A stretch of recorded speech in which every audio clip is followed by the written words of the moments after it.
আসসালামু আলাইকুম বন্ধুরা, আজকের উম্মা সাউন্ড গল্পে আপনাদের স্বাগতম। আর আপনারা আছেন উম্মা সাউন্ড চ্যানেলে।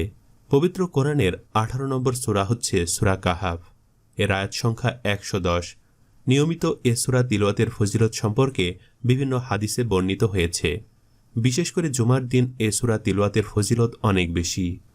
রুহুল মাআনিতে হযরত আনাস রাদিয়াল্লাহু তাআলা আনহু থেকে বর্ণিত, রাসূল সাল্লাল্লাহু আলাইহি ওয়াসাল্লাম বলেন, সূরা কাহাফ সম্পূর্ণ একসঙ্গে নাজিল হয়েছে এবং এর সঙ্গে ৭০,০০০ ফেরেশতা আগমন করেছেন।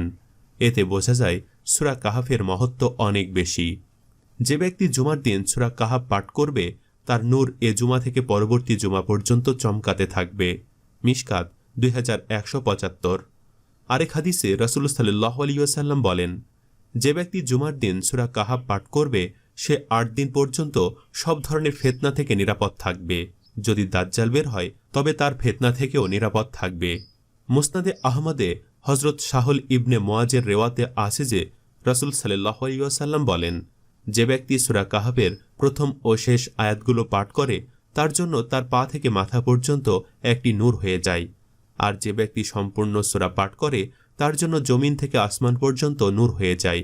জুমার দিনে সূরা কাহাফ পাঠ করলে কিয়ামত দিবসে তার পায়ের নিচ থেকে আকাশের মেঘমালা পর্যন্ত নূর আলোকিত হবে এবং 2 জুমার মধ্যবর্তী গুনাহ মাফ হবে।